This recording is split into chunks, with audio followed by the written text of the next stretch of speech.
Bismillahirrahmanirrahim. Assalamualaikum warahmatullahi wabarakatuh. Di sini saya akan menjelaskan mata kuliah sistem terdistribusi dan akan mempresentasikan materi sinkronisasi.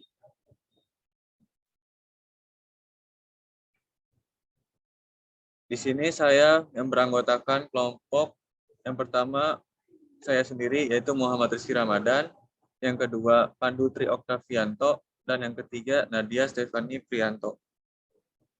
Sinkronisasi itu ada 3, yaitu Coordinated Universal Time atau yang biasa disebut UTC.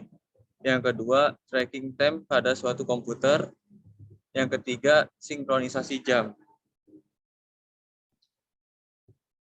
Coordinated Universal Time UTC, yaitu semua komputer biasa disinkronisasikan ke suatu jam standar bernama Coordinator Universal Time UTC.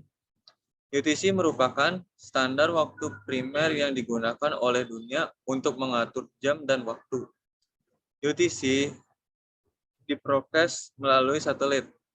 Layanan broadcasting UTC menyediakan akurasi 0,5 mesh.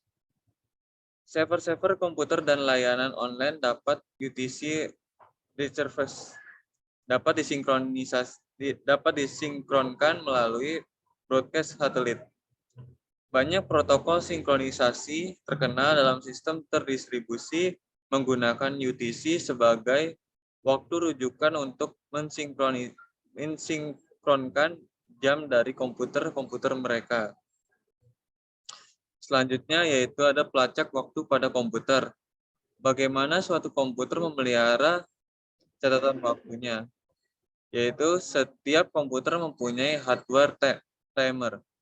Timer ini menyebabkan suatu interrupt H kali dalam sedetik.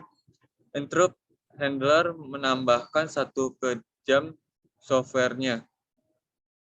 Persoalan dengan jam pada suatu komputer dalam praktek hardware timer tidak tepat atau teliti.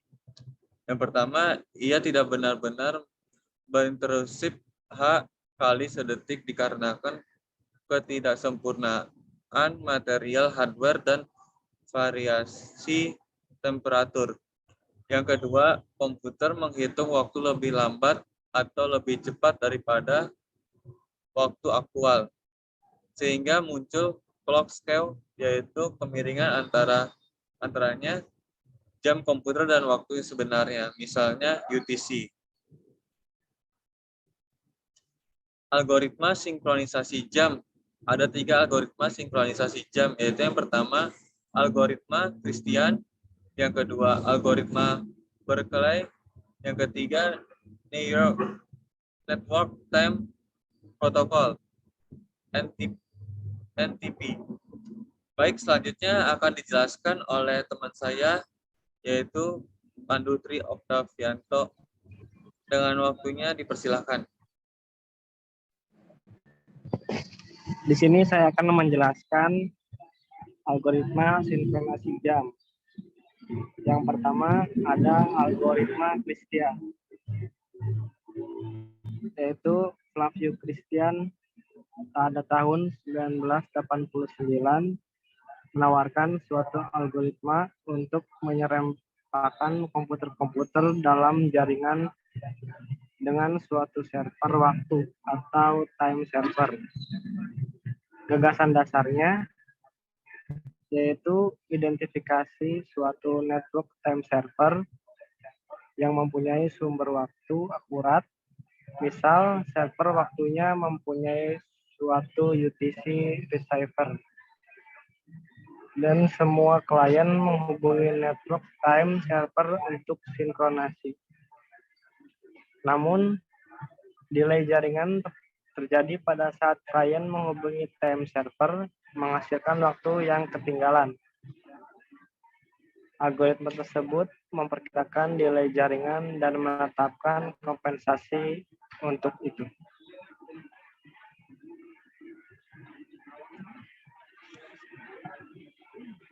Yang kedua ada algoritma Berkeley. Algoritma Berkeley merupakan pendekatan terdistribusi untuk sinkronasi waktu. Pendekatan yang pertama, suatu time server secara berkala sekitar sekali dalam 4 menit mengirimkan waktunya ke semua komputer dan mengambil selisih waktunya. Yang kedua, komputer menghitung selisih waktu dan kemudian membalas. Yang ketiga, server menghitung suatu selisih waktu serata untuk setiap komputer. Yang keempat, server memerintahkan semua komputer untuk mengupdate waktu mereka dengan sinkronasi waktu gradual.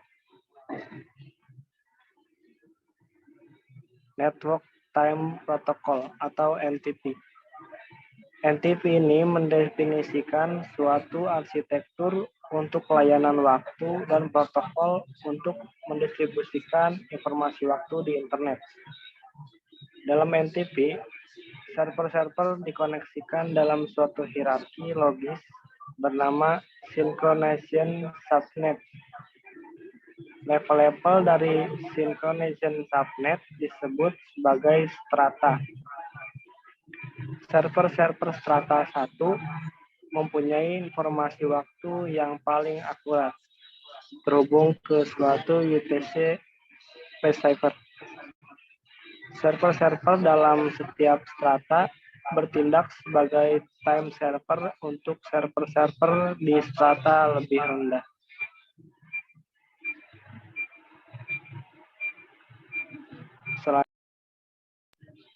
Selanjutnya ada jam logis. Jam logis digunakan untuk mendefinisikan urutan kejadian tanpa mengukur waktu fisik kapan terjadi. Yang pertama ada jam Lamport, mendukung urutan relatif peristiwa di berbagai proses dengan menggunakan terjadi sebelum. Yang kedua ada jam vektor, yaitu mendukung pengurutan kejadian secara kausal. Untuk slide selanjutnya akan dibacakan oleh Saudara Nadia.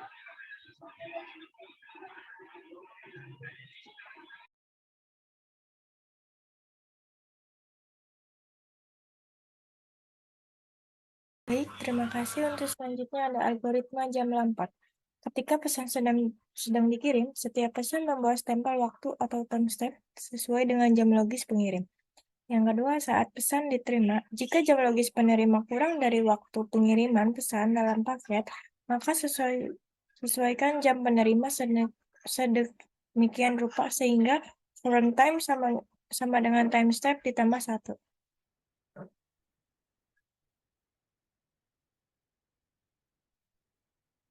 Jam vektor. Jam vektor diusulkan untuk mengatasi keterbatasan pada jam Lamport. Properti yang menyimpulkan bahwa A terjadi sebelum B dikenali sebagai properti kausalitas. Suatu jam vektor bagi sistem dengan M proses adalah suatu array beranggotakan n integer. Setiap proses P menyimpan jam vektornya sendiri, yaitu di dalam visi. Nilai waktu Lamport untuk peristiwa-peristiwa disimpan dalam visi. Visi atau A diberikan ke suatu peristiwa A.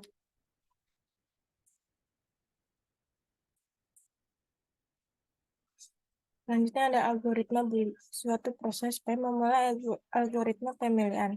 Ketika pemberitahuan bahwa koordinator yang ada tidak merespon, yang pertama ada PI mengirimkan suatu pesan election kepada semua proses dengan ID proses yang lebih tinggi. Yang kedua, ketika proses P dengan J lebih besar dari I menerima pesan tersebut, ia merespon dengan suatu pesan takeover.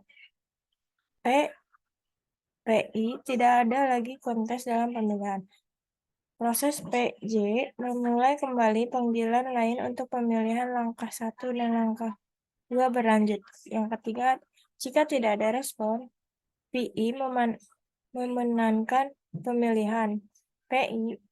PI mengirimkan pesan koordinator ke setiap proses. Selanjutnya ada algoritma ring. Algoritma ini umumnya digunakan dalam topologi ring. Ketika proses PI mendeteksi bahwa koordinator telah mogok, ia memulai algoritma pemilihan. Yang pertama ada PI membangun suatu pesan election E dan mengirimkannya ke node berikutnya. Ia memasukkan ID-nya ke dalam pesan pemilihan. Yang kedua ada saat proses P J menerima pesan tersebut, ia menambahkan ID-nya dan meneruskan pesan itu. I. Jika node berikutnya mengalami crash, PJ mencarikan node hidup berikutnya. Yang ketiga, ketika pesan kembali ke PI, dibagi I, PI memilih proses dengan ID tertinggi sebagai koordinator I. PI mengubah jenis pesan menjadi pesan koordinasi untuk variabel C dan memicu peredarannya di dalam ring. Sekian dari kami, kurang lebihnya mohon maaf. Mohon maaf. Billahi taufiq wal hidayah. Wassalamualaikum warahmatullahi wabarakatuh.